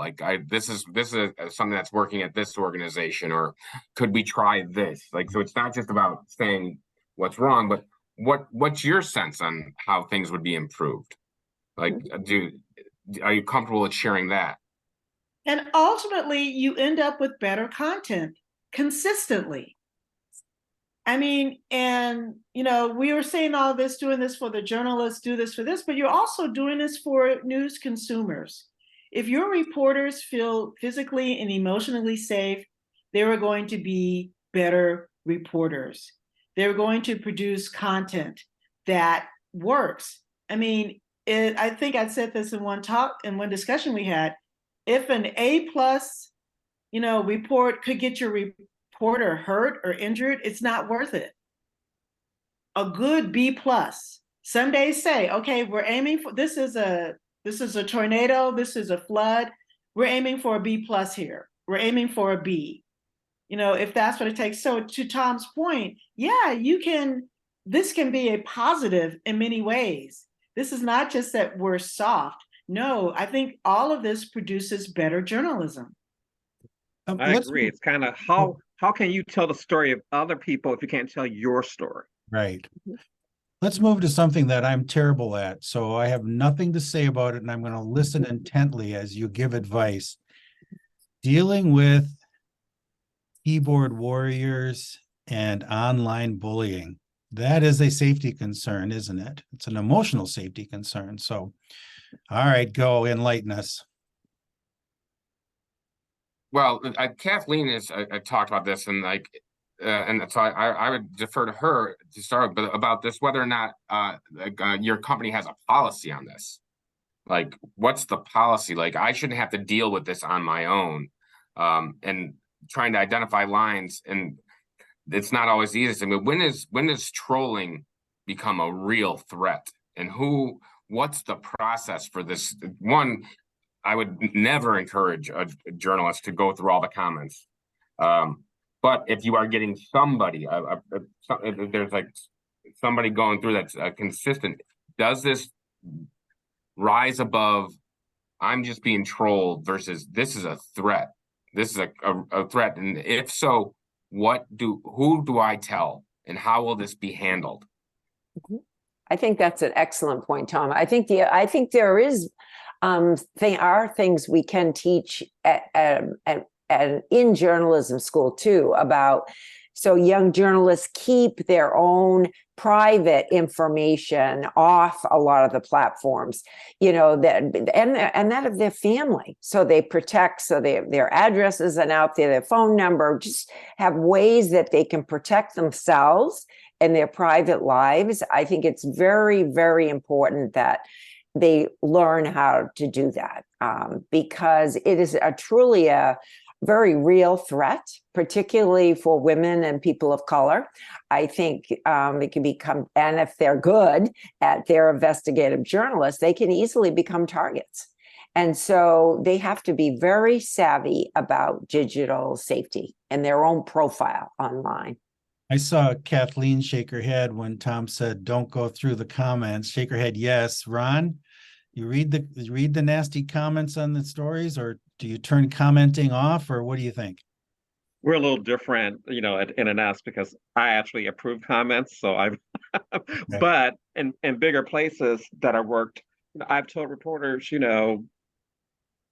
read the comments if you want to, but it's how you react to the comments. So we, in terms of your mental health care, if people are saying things like, have you thought about this, and having a conversation, that's different as opposed to, Kathleen, you're an idiot, and worse things, right? The name calling, it's interesting that people feel empowered when they're anonymous to say these things. And, I can give an example of working at the Journal Sentinel. And one day I was leaving about midnight, and the security guard says, hey, Ron, there's a caller who wants to talk to you. And I was the page one editor. And so I took the call, and it was a woman who was the wife of a school board president who passed away. And so we had an obituary that ran. But before we had approved comments, someone had put in, well, he was cheating, or he was cheating with his, ex-wife. He was horrible, and all these horrible things that we had never experienced before in an obituary. And so, I called her back, and we talked, and, of course she was upset because A, she saw that, and B, she didn't want her kids to see it. So we made sure that, I went to the funeral. I did everything we could to not necessarily repair the relationship, but to show that we cared about that. And after that, I'm like, we're cutting comments off, because we can't approve them. We can't deal with that. Each newsroom probably has a different policy. But I always tell my students, particularly those who are starting out, I'm like, be careful, know that you must be able to take the critics, but also there's trolling. And you're going to have to be able to do both. And in some of our cases, some I'm like, this is not actually harassment. They don't like your story. And you got to deal with people who don't like your story. And you can engage them to find out, dear so-and-so, I got your note, explain that, as opposed to someone who's calling Kathleen the idiot.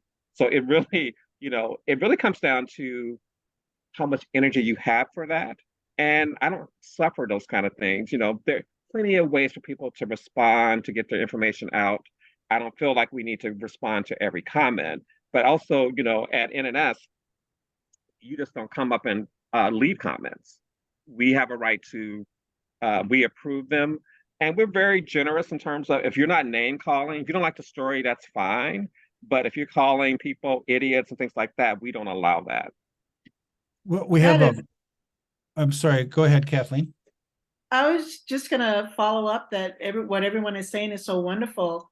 And and Diane is also right. You should have a public social media face. And especially as you move up in markets, get away from your private stuff. I know you might want to be an influencer. This might be how you built your brand, but you've got to rethink that. And you can build that with your public page, right? Exactly. Build that on your public page. And I was at the times when it first started adding comments. And we just have to realize that the people who leave comments are not the same people who wrote letters to the editor, which meant writing something, putting it in an envelope, filling it out, putting a stamp on it. And we know, because this is one of my areas of research, only 10% of the letters of the editor ever appear in print. But somehow we let so many comments appear, and which a person could write the word yawn, and somehow. So we've just got to realize that it seems to come from the same idea of letters to the editor, but it's a completely different animal, of course.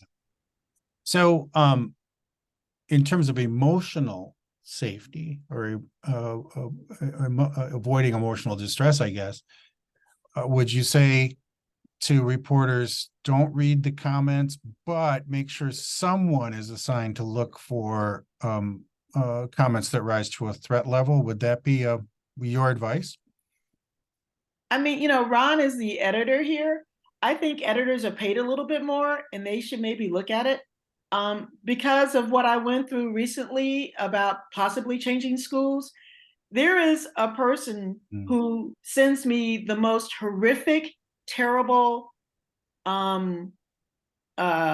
emails that are supposed to be filtered out, but every now and then I have to go into my junk to look for something else. Right. And he's sending things that says like, I want to rape slaves like you.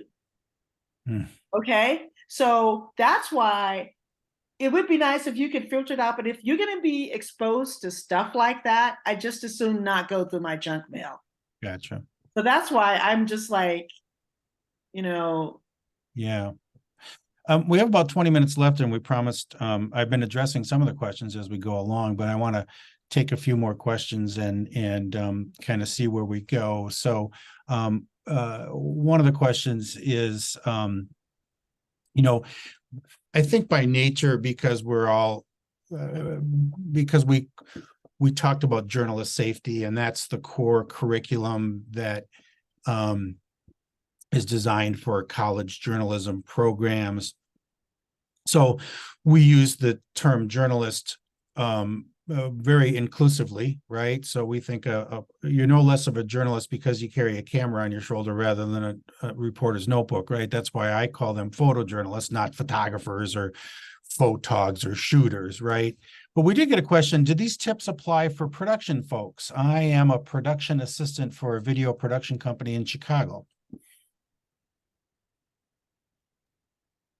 I think, if you are working with traumatic events, whether you're producing them, you're editing them, you're having, to see this, or also if you could maybe see something that a boss doesn't see in a reporter's work.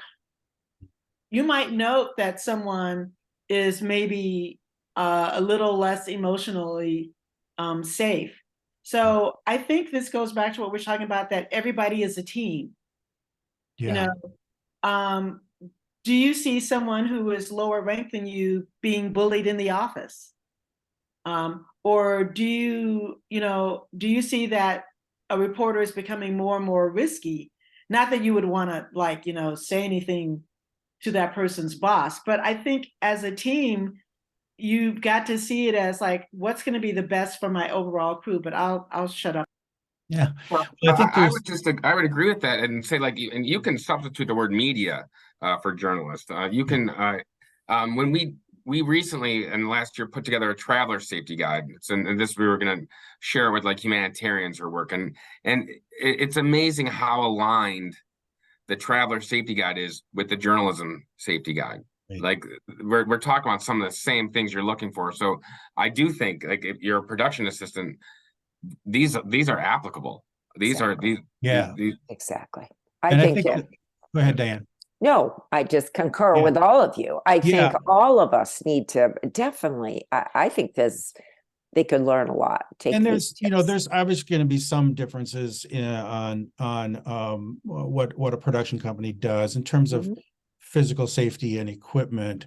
You got to watch out for, boom microphones and if you're using a jib and, all those kind of things, you want to make sure that, but I do think a lot of the same things apply. And the fundamental is be aware of your surroundings and take time to think about your surroundings in terms of physical safety before you actually jump in there and do whatever you've been assigned to do as a production assistant. And I would venture to say that like if you see like videos of like rallies where they turn around, they're aiming at the media, the people that are willing to do that are not making distinctions between, are you a journalist, are you a production assistant, are you that's not but there's this larger idea that all forms of media are enemies, and all forms. So if you're working as a production assistant and you're making something, that doesn't mean people aren't looking at you as a part of this larger. Well, we're enemies of the people, right? Right. In fact, we're protectors of the people, but that's all. Another question: what recommendations do you have for backpack journalists who are on the streets alone and while covering stories are exposed to the streets and the surroundings around them? Does there need to be this, quote, teacher with eyes in the back of their head, end quote, mentality? Diane, Jim was essentially a backpack journalist, right? But he established a bit of a rapport with other backpack journalists and they watched out for each other, didn't they? Oh, absolutely. I think a lot of freelancers tend to do that. When I think of a backpack journalist, I also think of a civilian journalist. In some of our most dangerous parts of the world, a lot of times it's the people who live there who want the world to know what's going on. And in many cases, really risking it all. We've seen that in the Ukraine. We've seen that in Gaza and that kind of thing. But yes, I think you need one another. It goes back to the whole team concept. It's really risky to do these things alone. You have to have some people you can rely on, because when you're digging for the truth, a lot of people may not want you to find it, may not want you to be able to document what is really happening. And with more and more newsrooms cutting budgets and bureaus and things, independent journalists freelance journalists are a much bigger thing, right, Ron? This is a big thing, right? Yeah, we've seen the emergence of that because, we talk about the decline in local journalism, but it's, there have been 4,000 jobs eliminated over the last 5 years in journalism. So independent journalists have become even more, they've always been important, but they're even more important now. And we need them now more because we don't have that personnel that we used to have. So, but in the same thing, they have to be careful. There's no magic solution, but finding your allies, finding your collaborators, as Diane was saying, that can help you. But also, Diane, you said something that's also important. No job is worth losing your life. Mm-hmm. So you've got to make those decisions accordingly. I know we're getting I just wanted to add something. This is a little bit tangential, but just because I see the one comment from the high school journalism. I was just going to mention that. Well, Yeah. one of the things I really want to stress is that for high school journalists, for college journalists, for those that work with high school or college journalists, these threats and risks don't wait till you graduate. A high school journalist, a college journalist is a working journalist. So it's not something where we say like, all right, when you get into the real world, we'll give you safety training. You're in the real world. You're working as a journalist. We know that college papers, for instance, for many communities are the local news. So I just want to stress, if there's young people listening or people working with younger people, that they're journalists, that they're reporters. They will face the same challenges as someone who's getting a paycheck from somewhere else. And in some instances might face more challenges because of being young. People will try to take advantage of you if you're if you appear to be young. So, and also you're trying to go to school and the principal might not like the story. So they're all levels of challenges. Yes. And I think perhaps the Foley Foundation, we should think about including high school journalists and talk about, because this is just not a college curriculum. It's for anybody, and it's a resource as much as it's a curriculum, right? So maybe we need to do a little outreach there, or maybe you already have. Okay. One last question, and I think we'll wrap up. And coming back to something that I think is really important. We've talked about a little bit, but again, let's kick it around. Question: how do we encourage management to embrace a culture of safety? One of the things our center is doing now is we're trying to change the young people today because they will be the managers of tomorrow. I think that's why it's important that we do this now, because 5 years from now, I think you will have a different breed of manager. For current managers, they're not all as enlightened as Ron. But I think, as he also pointed out, many want to be, and maybe this hasn't been on their radar. And we're in the process of trying to get this on more people's radars. Yeah, I think it's a right now moment, right? Demanding that accountability, using, again, we tell other people's stories. It's now time for us to tell our stories, what we need, and to make sure that managers know we can give them resources and things like this. But, I just don't think that journalism is a passive activity. We have to be active. And that starts with this. I'm sorry, Tom. No, I'm right aligned with this. And I think what's happening with journalism safety in the colleges and universities actually aligns with what you're talking about. 6-7 years ago, Diane and I would visit colleges and universities, and they were like, we don't teach safety. That's our focus is on journalism. There are very few schools that we talk to now that say we don't teach safety. A shift has occurred. They're recognizing. And part of it starts at the top, where you have industry people saying, we expect people to have this type of safety, or be exposed to this. And part of it starts in the schools, where it's persistence. We kept talking to them and saying, hey, you don't have to use our curriculum, but you should be teaching a curriculum. You should be teaching safety in some ways.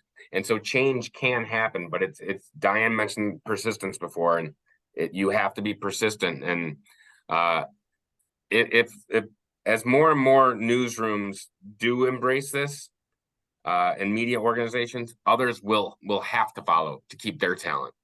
Exactly. And I totally concur with you, Tom. And we found some of our best success when it's embedded in a curriculum, not a standalone course, but something that's part of the newsroom or part of the curriculum of a university or school, where right from the beginning, when they first talk about journalism, they talk about the importance of risk assessment, digital security, their responsibilities as a journalist, how to protect themselves, sources, and just repetition and teaching them to integrate it in what they're learning. Well, and again, maybe just a little bit tangential, because we're not here to really talk about the curriculum so much as to give tips, but I think one of the smartest things we did when we developed that curriculum was say, we're not developing a standalone class here, because first of all, few colleges are going to offer a class in journalism safety, and secondly, it would be an elective. So how do you know that, all of your students are going to get it? And so we developed it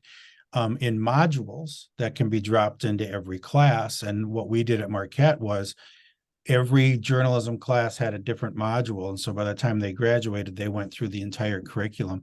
And hopefully after 4 years, we've gotten them to the point where they're thinking about safety as second nature. So I certainly applaud the Foley Foundation for all of the terrific work you have done and continue to do. And I don't know, Afia, do you pop back on here and wrap this up, or what do we do? But I want to thank our panelists and the audience, and what terrific questions. And I think this has been a really good use of our time. So I do pop back up. So thank you for the slides. Again, just to echo the thank you to Diane, Kathleen, Tom, Ron, and Mark for moderating the discussion. It was so enlightening and just such an amazing opportunity to hear everyone's perspectives and the tips. And I hope all of you listening in today will take these moving forward. This session is being recorded. It will be on the NATAS website in the coming days, which again is chicagomeonline.org. Go to the workshop section. We have put in the chat the links to the module for colleges and universities. So please go through and grab that link. If you miss it before the next 2 minutes and I wrap up, please let us know and we will get that out to you. You can reach out to us on Facebook at Facebook, Instagram, and Twitter under the handle shy_natus. Thank you guys again so much. It was an absolute pleasure today, and I appreciate everyone's time as we approach a holiday weekend. Until next time, thank you very much. Have a good day. Thank you. Hi, everybody. Thank you. So nice to see you. I have to apologize. I am so sorry. The tennis unit I'm supposed to supervise, the other adult didn't show up. So the students were left unsupervised. So I ran over there, and then I'm coming back here and I got locked out of my apartment. And my phone doesn't work on Zoom for some reason. And and I got up I've been out on the road since 7 a.m. today just to make sure I had everything taken care of. Well, but you joined, no need to apologize. You're talking to a bunch of television people, right? You joined just before I was to introduce you, and that's perfect. That's what happens in the 10 o'clock news, as long as it gets there in time. So. And I turned my phone off. I'm just so sorry. I did not mean to be disrespectful at all. No. I'm so glad that you made it. So. Thank you. Thank you so much. Thank you so much. Bye. Thank you, Rebecca. Bye. All right. Take care.